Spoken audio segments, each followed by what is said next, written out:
achieves the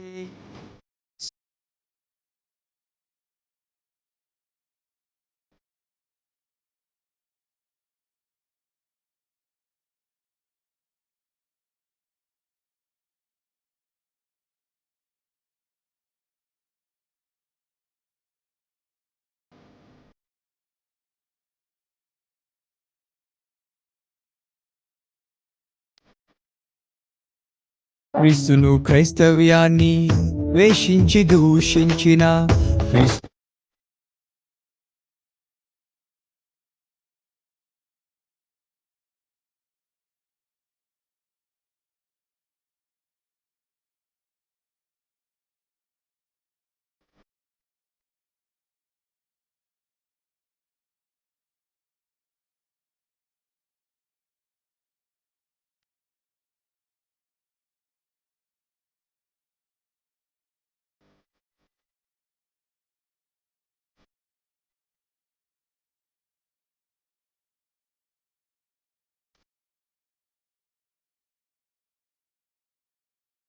దేవుని యొక్క పరిశుద్ధ సన్నిధిలో మరొకసారి మనందరం కూడా ఈ విధంగా ప్రభువుని స్తుతించడానికి దేవుని యొక్క వాక్యాన్ని బట్టి ఆయనను మహిమపరుస్తూ ఆయన దగ్గర కొన్ని విషయాలు నేర్చుకోవడానికి ఆయన ఇచ్చిన ఈ సమయాన్ని బట్టి ఆయన స్తుతిస్తూ వాక్యాన్ని వినడానికై సిద్ధపడుతున్నటువంటి మీ అందరికీ హృదయపూర్వక శుభాలు తెలియపరుస్తూ ఉన్నాను.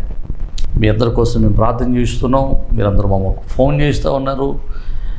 మీ ప్రోత్సాహ సహకారాలు బట్టి ఈ పరిచర్యను ముందు కొనసాగించడానికి ప్రభువు చూపిస్తున్న కృపను బట్టి ఆయన స్తుతిస్తూ ఈ పరిచర్యను సహకరిస్తున్న మిమ్మల్ని అందరిని బట్టి ప్రభువును స్తుతిస్తూ ఉన్నాను. చిన్న ప్రార్థన చేద్దాం. ప్రార్థన చేసి దేవుని యొక్క వాక్యంలోనికి వెళ్దాం. సర్వకృపానిధి ప్రేమ కలిగిన తండ్రి నీకు స్తోత్రాలు. ఈరోజు నీ వాక్యాన్ని ధ్యానం చేయడానికి సిద్ధపడతా ఉన్నాం. నీ వాక్యం చేత మాతో మాట్లాడమని, నీ స్వరమును మాకు వినిపించమని, మీరే మహిమ పొందాం నామను బట్టి మనం స్తుతించుచు అడిగి వేడుకొనుచున్నాం మా పరమ తండ్రి. ఆమేన్.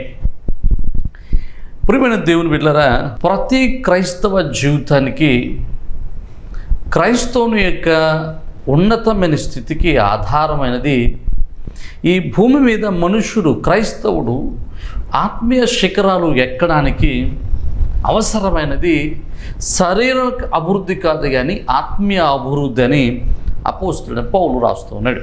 అపోస్తలుడైన పౌలు ఎఫెసీ సంఘానికి రాస్తూ 3వ అధ్యాయము 14లో అంటాడు, అంతరంగ పురుషుని యందు శక్తి కలిగి ఆయన ఆత్మ వలన బలపరచబడినట్లుగా అంటాడు. అంటే ఒక క్రైస్తవుడు ఆత్మీయ పరిపక్వత కలిగిన వాడిగా ఉండాలని, ఆత్మీయ అభివృద్ధి కలిగిన వాడై ఉండాలని అపోస్తలుడైన పౌలు ద్వారా పరిశుద్ధాత్మ దేవుడు మనకు తెలియపరుస్తున్నాడు. అదే ఎఫెసీయులకు రాస్తూ అపోస్తలుడైన పౌలు అంటాడు 4వ అధ్యాయము 15లో అంటాడు, మనం అన్ని విషయాల్లోనూ ఎదుగుదాము, క్రీస్తు వలె ఉండడానికి అన్ని విషయాల్లోనూ ఎదగాలి. అంటే ఎదగటం అంటే శారీరకంగా ఎదగటం కాదు కానీ ఆత్మీయంగా మనం బలపడాలి. అంటే అంతరంగ పురుషుడు బలోపేతంగా ఉండాలి. అంతరంగ పురుషుడు బల పొందాలి. మనము చాలామంది శరీరాన్ని బలపరచుకోవడానికి శరీరంలో మనం బలంగా ఉండడానికి, శారీరకంగా మనము అభివృద్ధి చెందడానికి, శారీరకంగా పౌష్టికంగా ఉండడానికి, దృఢంగా ఉండడానికి, ఆరోగ్యవంతులుగా ఉండడానికి మనం చాలా ప్రయాసపడుతూ ఉంటాం. కానీ మనం శరీర అభివృద్ధి కొరకు ఎంతైతే ప్రయాసపడుతున్నామో అంతకు మించి మన ఆత్మీయ అభివృద్ధి కొరకు ప్రయాసపడవలసిన వారమై ఉన్నాం. ఎందుచేతనంటే ఈ శరీరము ఈ భూమి మట్టుగా ఉంటుంది కానీ ఆత్మీయ స్థితి మన ఇహ పరలోకములో, అనగా ఈ లోకమందును పరలోకమందు రాబోయే దినాలలో కూడా, రాబోయే లోకంలో కూడా, పరలోకమందు కూడా మన ఆత్మీయ స్థితి యొక్క ప్రభావం ఉంటుంది. కనుక మనం ఆత్మీయ స్థితిలో అభివృద్ధి చెందిన వారమై ఉండాలి.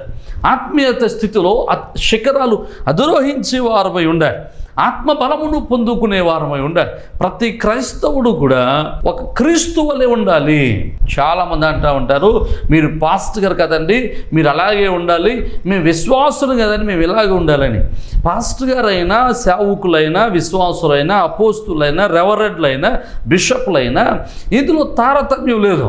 వాళ్ళు చేసేటువంటి పరిచర్య ధర్మాన్ని బట్టి వారికి పేర్లు ఇవ్వబడ్డాయి. కానీ ప్రతి క్రైస్తవుడు బిషప్ మొదలుకుని విశ్వాస వరకు అందరూ అందరూ కూడా ఆత్మీయ పరిపక్వత చెందిన వారై, ఆత్మీయ అభివృద్ధి చెందిన వారై ఉండాలి. అలాగే ఆత్మీయ అభివృద్ధి చెందాలి అంటే శరీరానికి ఎలాగైతే మనము అభివృద్ధి చెందడానికి ప్రయాసపడుతున్నామో, అలాగే ఆత్మీయ స్థితిలో కూడా అభివృద్ధి చెందడానికి కొన్ని ప్రయాసాలు ఉన్నాయి. ఉదాహరణకి మనం జ్ఞాపకం చేసుకుంటే, మనం ఒకసారి ఆలోచన చేస్తే ఉదయం లేచిన కాడ నుంచి మనం శరీరపు అభివృద్ధి కొరకు, శరీరపు ఆరోగ్యం కొరకు చాలా పనులు చేస్తాం. ఉదయం లేచిన కొన్ని వ్యాయామాలు చేస్తాం, లేకపోతే ఎక్సర్సైజ్లు చేస్తాం, మంచి ఆహారం తీసుకుంటాం, శరీరాన్ని చాలా శుభ్రంగా ఉంచుకుంటాం.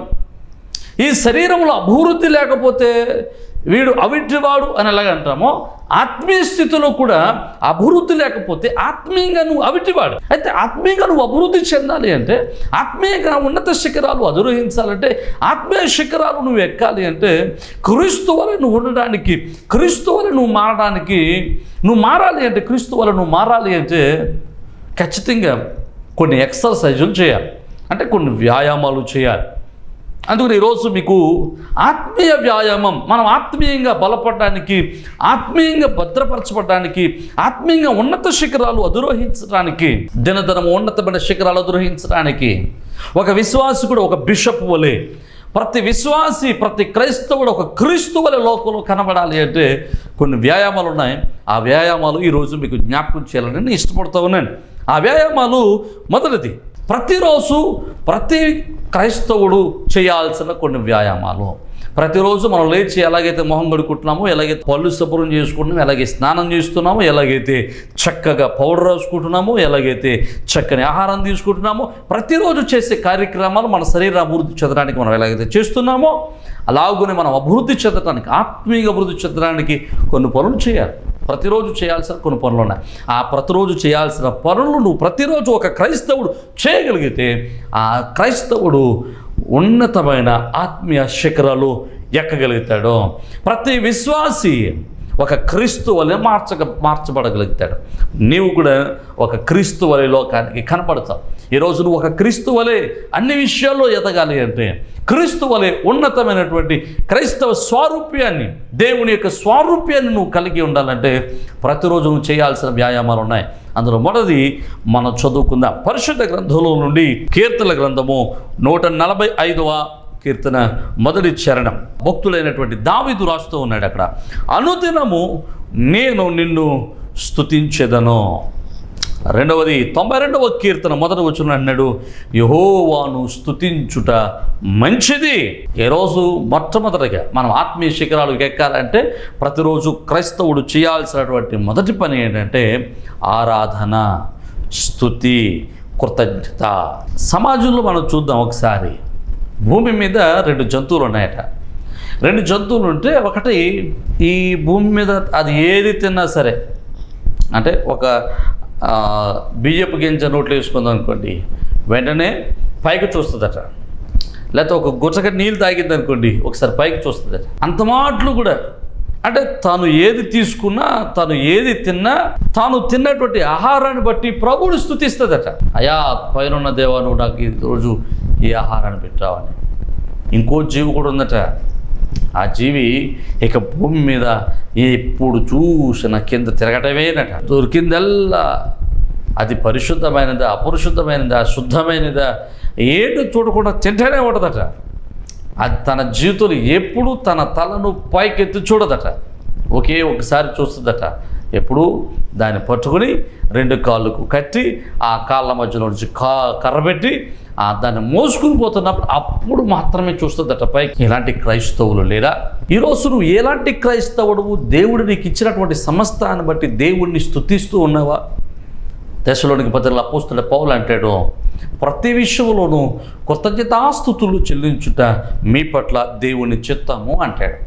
అంటే ప్రతి విషయంలో కూడా మనము దేవుణ్ణి స్తుతించే వారమై ఉండాలి, దేవుణ్ణి ఘనపరిచే వారమై ఉండాలి. ఈరోజు నువ్వు హృదయాన్ని లేచావా? దేవుని స్తుతించా. ఈరోజు నువ్వు లెగిచి ఈ లోకాన్ని చూడగలిగావా? ప్రభువుని స్తుతించగలగాలి. ఎందుకో తెలుసా? అనేక మంది చూచే దినాన్ని లేదు. నువ్వు ఈ రోజు బ్రతికి ఉన్నావంటే దేవుని కృప. ఈరోజు మనం ప్రతిదినము ప్రభువుని స్తుతించే వారమై ఉండాలి, ప్రభువుని ఘనపరిచే వారమై ఉండాలి. ఎలా స్తుతించాలి? మొట్టమొదటిగా నోరు తెరిచి ప్రభువుని స్తుతించాలి. చాలామంది దేవానికి స్తోత్రం స్తోత్రం అంటే మనసులోనే స్తోత్రం చెప్తాను అంటారు. సంతోషమే, అది కొన్ని సందర్భాల్లో ఓకే. కానీ మనం నోరు తెరిచి మన నోటుతో ప్రభువుని స్తుతించాలి, మన నోటుతో దేవుణ్ణి గణపరచాలి. భక్తుడైనటువంటి దావీదు 22వ కీర్తన 22 అంటాడు, సమాజము మధ్యన నేను నిన్ను స్తుతించేదను. అది అంటాడు కదా 5వ కీర్తనలో అంటాడు దావీదు భక్తుడు, ఉదయాన్నే నా కంఠస్వరం నీకు వినబడుతుంది. ఉదయాన్నే నేను ప్రార్థన చేస్తూ నా యొక్క విజ్ఞాపన ప్రార్థన చేస్తూ నీ కొరకు ఎదురు చూస్తున్నాను అంటాడు, నీ కొరకు కనిపెట్టుకుంటున్నాను అంటాడు. అంటే తన కంఠస్వరాన్ని దేవునికి వినిపించేటట్టు ప్రభువుని స్తుతించగలుగుతున్నాడు. అంటే నీ నోటితో ప్రభువుని స్తుతించగలగాలి, నీ మాటతో ప్రభువుని స్తుతించగలగాలి. ప్రతి సమయము ప్రతి శ్వాస నిశ్వాసాలు కూడా నువ్వు దేవునికి కృతజ్ఞత స్తుతులు చెల్లించగలిగితే నీ నోటంట వేరే మాట రాదు. ఈరోజు ఎంతమంది తమ మాటలను తన యొక్క నోరును అశుద్ధపరుచుకుంటున్నారు, ఎంతమంది అపవిత్రమైన మాటలు మాట్లాడుతున్నారు. కారణం ఏంటో తెలుసా? ఆ నోరు ఖాళీగా ఉంటుంది. ఎప్పుడు ఖాళీగా ఉండకుంటుంది? దేవుని స్తుతించుట ద్వారా నీ నోరు ఎప్పుడైతే పవిత్రపరుచుకున్నావో ఆ నోటులో ఇక అపవిత్రమైన మాటలు రావు. ఎందుకు నీకు అపవిత్రమైన నీ నోటంటూ వస్తున్నాయంటే నీ నోటులో స్తుతి లేదు. నువ్వు ప్రతి దినము దేవుడి స్తుతించేవాడమై ఉండాలి. రెండవది, నీ హృదయాంతరంగములో నుండి స్తుతి చెల్లించాలి. పాస్టర్ గారు రోజు అత్తమాటలు స్తుతి చెప్పమన్నాడు కదా అని అత్తమాటలు స్తుతి చెప్తూ ఉండటం వలన కూడా ప్రయోజనం లేదు. చాలామంది స్తుతి కోటి రాస్తున్నారు, కోటి స్తుతులు రాస్తారంట.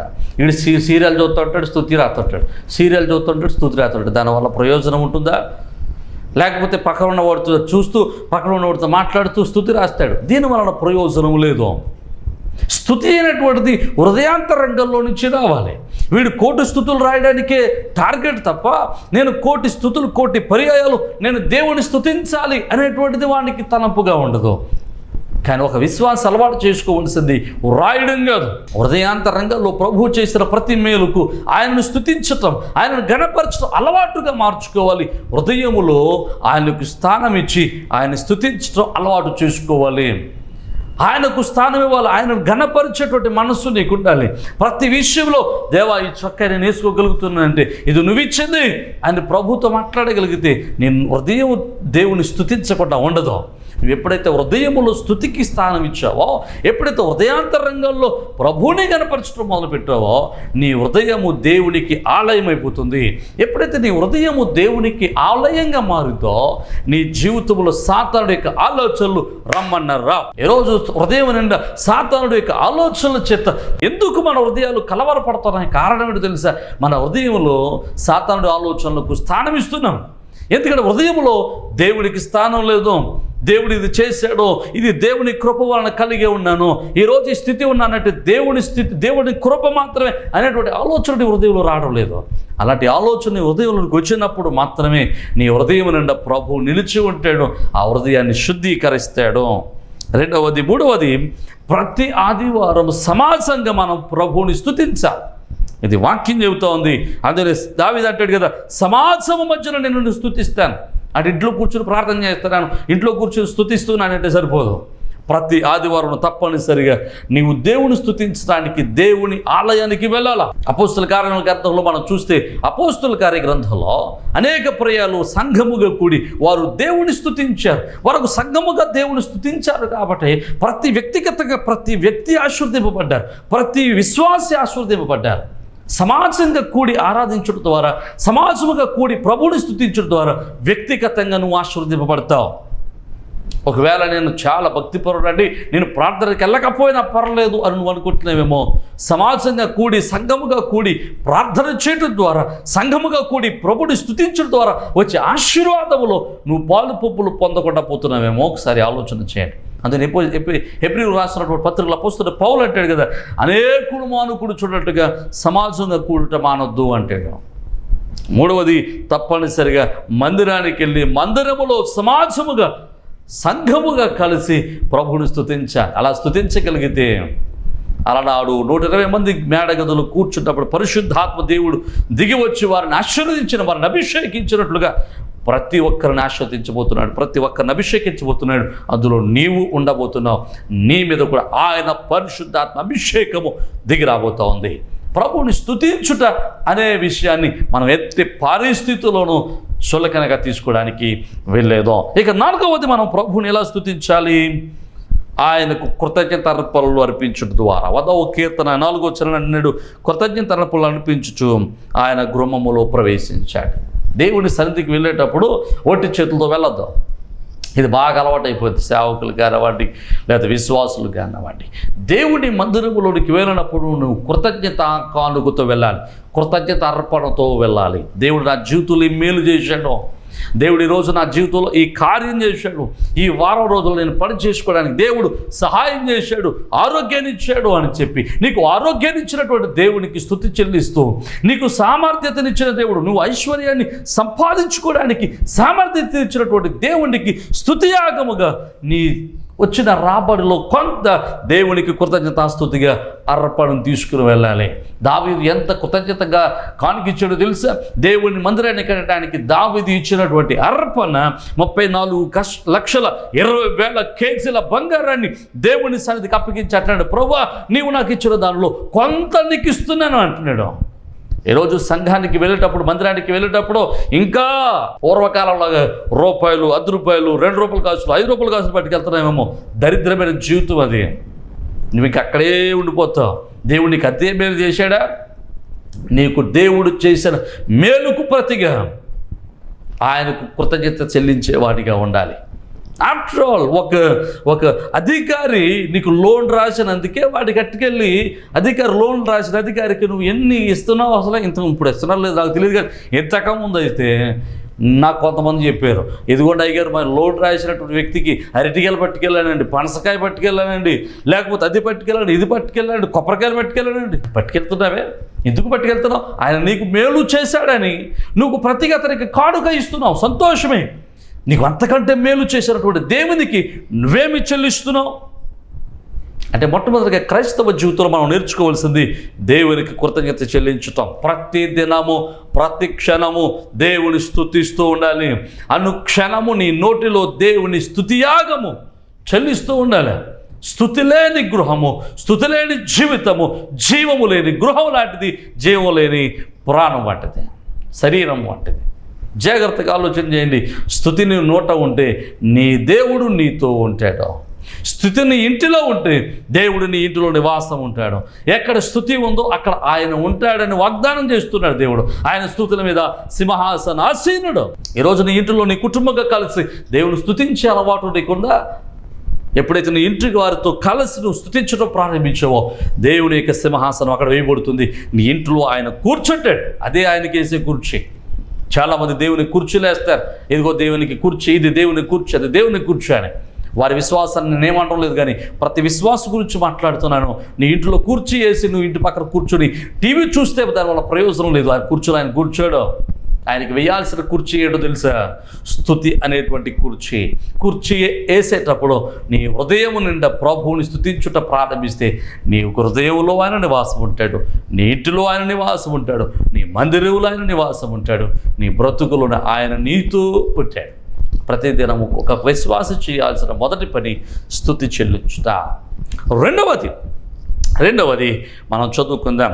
కీర్తనకారుడు 88వ కీర్తన 9వ చరణంలో ఇలా రాస్తూ ఉన్నాడు, యెహోవా ప్రతిదినము నేను నీకు మొర్ర పెట్టుచున్నాను. ప్రతిదినము ప్రతి విశ్వాసి చేయాల్సినటువంటి రెండవ పని ఏంటో తెలుసా? ప్రతిదినము ప్రార్థన చేయాలి. దావీదు దినమునకు 7 పర్యాయాలు ప్రార్థన చేశాడు. దానియేలు దినమునకు 3 పర్యాయాలు ప్రార్థన. నువ్వు ఎన్నిసార్లు ప్రార్థన చేస్తున్నావు? ఇంతకుముందు నేను చెప్పాను, ప్రతి ఉదయము లేచిన వెంటనే నువ్వు దేవుని స్తుతించేవానిగా ఉండాలి, దేవునితో మాట్లాడే ఉండాలి. మొదటి గంట దేవునికి ఇవ్వాలి, మొదటి స్థానం ప్రభువుకి ఇవ్వాలి, దేవునితో మాట్లాడుతూ ఉండాలి. నువ్వు మొదటిగా దేవుణ్ణి ఎప్పుడైతే స్తుతిస్తావో ఆయన నీ ఇంట్లో ఉంటాడు, నీ గృహంలో ఉంటాడు, నీతో ఉంటాడు. నీతో ఉన్న దేవునితో నువ్వు మాట్లాడుకోవటమే ప్రార్థన. అలా ప్రార్థన చేయగలిగితే దేవుని యొక్క ఆశీర్వాదాన్ని ఆయన నీకు అనుగ్రహిస్తాడు. నువ్వు ఎప్పుడైతే ప్రార్థన చేస్తావో నువ్వు చేసేటువంటి ప్రార్థన ఆయన వినాలని ఆయన చెవులో పెద్దగా చేసుకుని చూస్తాడు. నువ్వు మాట్లాడితే ఆయన వినాలని, నువ్వు మాట్లాడితే నీ నోటంట వచ్చేటువంటి చక్కని పదాలు ఆయన వినాలని. చూడండి, చంటి పిల్లలు మాట్లాడతాం మొదలెట్టినప్పుడు మనం ఎంత చక్కగా వింటాం, వాళ్ళ చేత ఎంత చక్కగా మాట్లాడించుకుంటాం, ఎంత చక్కగా మళ్ళీ చెప్పు మళ్ళీ చెప్పు మళ్ళీ చెప్పు అని ఎలా వింటామో, మన పరమ తండ్రి కూడా దేవుడు మనము మాట్లాడుతూ ఉంటే ఆయన విని ఆనందించాలని చూస్తున్నాడు. కానీ నువ్వు ఆయనతో మాట్లాడుతున్నావా? ప్రార్థన లేని జీవితాల్లో వ్యర్థం, ప్రార్థన లేని జీవితాల్లో కార్యం జరగటం వ్యర్థం, అసంభవం. ప్రార్థన లేని జీవితాల్లో దేవుని అద్భుతాలు జరగవు. ప్రార్థన లేని జీవితాల్లో దేవుని శక్తి చూడలేం. తల్లి గర్భంలో ఉన్నటువంటి బిడ్డ ఆహారం తీసుకునే అవకాశం లేదు, కానీ ఆ నాభి ప్రేగుంట చూసారా, ఆ నాభి ప్రేగు తల్లితో అనుసంధానమైనప్పుడు తల్లి తీసుకుంటున్న ఆహారము ఆ బిడ్డకు వెళ్తుంది. అప్పుడు ఆ బిడ్డ గర్భంలో ఉన్న బిడ్డ శక్తివంతుడు అవుతాడు, బలవంతుడు అవుతాడు. నువ్వు తీసుకునే ఆహారము, తల్లి తీసుకున్న ఆహారము బిడ్డకు చెందాలి అంటే ఆ నాభి కనెక్ట్ అయి ఉండాలి. దేవుడు తన శక్తి నువ్వు పొందుకోవాలంటే నువ్వు ఆయనతో అనుసంధానమై ఉండాలి. నువ్వు ఆయనతో అనుసంధానమై ఉంటే తప్పనిసరిగా ఆయన శక్తిని నువ్వు పొందుకుంటావు. ఆయన భగవంతుని భక్తుల్ని అనుసంధానం చేసేది ఏది కాదు, ప్రార్థన ఒక్కటే. నువ్వు ప్రార్థన చేయడం ద్వారానే దేవుని శక్తిని నువ్వు పొందుకోగలుగుతావు. దేవునితో నువ్వు మాట్లాడి ఎలా ప్రార్థన చేయాలి? మన వాక్యంలో మనం చూస్తే విసుగక ప్రార్థన చేయాలి, ఎడతెగక ప్రార్థన చేయాలి, కృతజ్ఞతాపూర్వకంగా ప్రార్థన చేయాలి, సిద్ధ మనసుతో మనఃపూర్వకంగా ప్రార్థన చేయాలి, సందేహింపకుండా ప్రార్థన చేయాలి, ఉపవాసంతో ప్రార్థన చేయాలి. ఇలాంటి ప్రార్థన నువ్వు చేయగలిగితే ప్రార్థన వినడానికి ఆయన సిద్ధంగా ఉన్నాడు. ప్రార్థన చేసేటప్పుడు గుర్తుపెట్టుకోవాలి, నీకు దగ్గర వారి కోసం ప్రార్థన చేయాలి, 5 నిమిషాలు దగ్గర వారి కోసం ప్రార్థన చేయాలి, బలహీనులకు నీ టీచర్స్ కోసం, సేవకుల కొరకు ప్రార్థన చేయాలి, అధికారుల కొరకు ప్రార్థన చేయాలి, బలహీనుల కొరకు, నీ స్నేహితుల కొరకు నువ్వు ప్రార్థన చేయాలి, నీ శత్రువుల కొరకు నువ్వు ప్రార్థన చేయాలి. ప్రార్థన అంశాలన్నింటిలో ఒక సంఘంగా నువ్వు ఉంటే సంఘంలో ఉన్నటువంటి ప్రతి విశ్వాసి కొరకు ప్రతి విశ్వాసి ప్రార్థన చేయాలి. ఒకరి కోసం అందరి కోసం ఒకరు. ఆ విధంగా ప్రార్థన చేయగలిగితే దేవుని యొక్క సమాధానాన్ని మన కుటుంబాల్లో, మన జీవితాల్లో మనం పొందగలుగుతాం. నువ్వు ప్రార్థించేవాడిని కాబట్టి ఉదాహరణ చెప్పి ముందరకు వెళ్ళడానికి ప్రయత్నం చేస్తాను. ఉదాహరణ చెప్తాను. ఇంటి బయట ఉన్నటువంటి పోల్లో కరెంట్ ఉంది, పోల్ వరకు పోల్ లైన్లు వచ్చాయి, కరెంటు పోల్కి లైన్లు వేస్తారు కదా, ఆ లైన్లు ఉన్నాయి, దాంట్లో కరెంట్ ఉంది. మన ఇంట్లో బల్బు ఉంది, కానీ ఈ రెండాటిని కలిపేటప్పుడు వైర్ లేదు. పక్కింట్లో ట్యూబ్లైట్ వెలుగుతుంది, ఈ పక్కలో ట్యూబ్లైట్ వెలుగుతుంది, ఇంటి పైన ఉన్నవాడు ట్యూబ్లైట్ వెలుగుతుంది, కింద ఉన్నవాడు ట్యూబ్లైట్ వెలుగుతుంది, కానీ మన ఇంట్లో ట్యూబ్లైట్ వెలగడం లేదు. నువ్వు ఎంతమందికి ఫోన్ చేసినా, ఎంతమందితో మాట్లాడినా, ఎంతమందికి నువ్వు నీ సమస్యను విలవించుకున్నా, కలెక్టర్ గారు వచ్చినా, ముఖ్యమంత్రి వచ్చినా ఆ ట్యూబ్లైట్ ఎలగదు. కారణం ఏంటంటే ట్యూబ్లైట్ తయారు చేసిన కంపెనీ వాడు వచ్చిన ఆ ట్యూబ్లైట్ వెలగదు. కారణం ఏంటంటే ఆ ట్యూబ్లైట్ పవర్ ఉన్నటువంటి సప్లైతో అనుసంధానం లేదు. అది అనుసంధానం అయితే అది ఆటోమేటిక్గా పవర్ అయిపోతుంది. అంటే దేవుని దగ్గర శక్తి ఉంది, నీ దగ్గర కార్యం ఉంది. నీ కార్యం సఫలం అవ్వాలంటే శక్తిమంతుడైన దేవునితో నువ్వు అనుసంధానం కావాలి.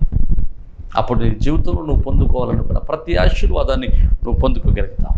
ఇక మూడవ విషయంలో పరిశుద్ధ గ్రంథంలో మనం చూస్తే నెహెమ్యా గ్రంథం 8వ అధ్యాయము 18వ వచనం అంటున్నాడు, మొదటి దినం మొదలుకుని కడపడి దినం వరకు అనుదినము ఎజ్రా దేవుని ధర్మశాస్త్ర గ్రంథమును చదివి వినిపించుచుంటున్నాం. ఇక్కడ ఎజ్రా వాక్యంలో రాస్తున్న మాట ప్రకారం ఏంటంటే అనుదినము వాక్యాన్ని ధ్యానం చేస్తున్నాడు.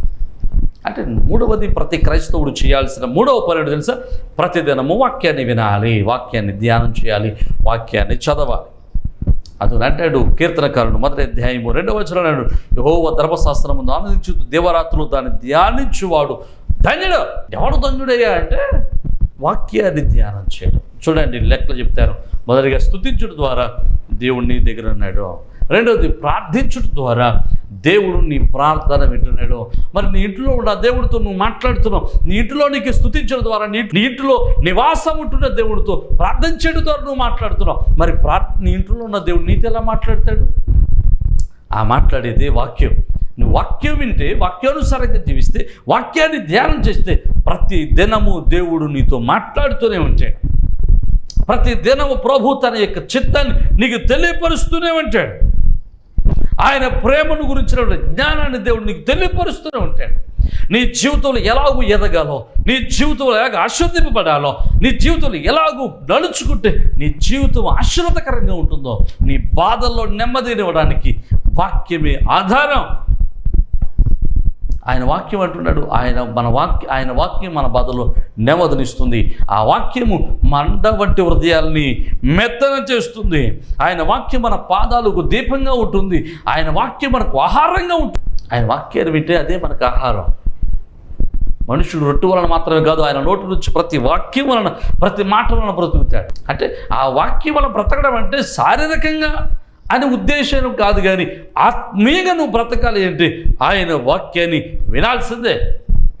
ఆయన వాక్యం వింటే ఆయన వాక్యం ద్వారా నీ జీవితాన్ని నువ్వు భద్రపరచుకోగలవు. నువ్వు ఎలా ప్రవర్తించాలో, నడవాలో, ఎలా బ్రతకాలో, నీ జీవితానికి అవసరమైన సమస్తమైన ఆలోచనలన్నీ దేవుని యొక్క గ్రంథంలో ప్రభువు లిఖితం చేశాడు. నువ్వు చదువుతూ ఉంటే ఈరోజు నువ్వేం చేయాలో ప్రభువు నీతో మాట్లాడతాడు. ప్రస్తుత క్రైస్తవ జీవితాల్లో వచ్చిన ఒక దరిద్రమైన ఆలోచన తెలుసా? బైబిల్ తీయటం, దేవుడికి ఒక దండం పెట్టడం. ఇంట్లో ఎక్కడో బొమ్మ పెట్టుకుంటారు కదా, ఆ బొమ్మ దగ్గరికి వెళ్ళి దండం పెట్టడం. ప్రభా ఈరోజు ఏం చేయను ఇలా తీస్తాడు. ఇలా తీసినన్ని ఇలాగే కళ్ళకు వచ్చింది చదువుతారు. ఎట్టి పరిస్థితుల్లోనూ మంచిది కాదు. ఒకరోజు ఒకడు ఇలాగనట, దేవా ఈరోజు నువ్వేం చెప్తుంది చేస్తారని ఇలా తీసాడండి. ఇస్కరియోతు ఊరు పెట్టుకుని చచ్చాడే అన్న. ఇప్పుడు ఆడు ఏం చేయాలి? ఊరు పెట్టుకు చావాలా? అయ్యో ఇది బాగాలేదు ఆయన, ఇంకోటి ఇలా తీసాడంట.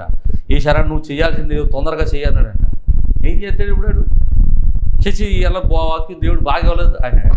కొంతమందికి కొన్ని దరిద్రమైన ఆలోచనలు ఉంటాయి. ఎలా తెలిసే క్యాలెండర్ ఉంటుంది. ఈ క్యాలెండర్ మీద రోజుకు వసూలు ఉంటుంది. ఈ వసూలు చదివేసి అమ్మయ్యా ఈరోజు నేను పెద్ద పని చేసేసాను, ఇంకా దేవుని వాక్యం అంతా బైబిల్ అంతా చదివేనంత ఫీలింగ్ వస్తుంది. వాక్యం కొరకు సమయాన్ని కేటాయించండి, వాక్యాన్ని ధ్యానించండి.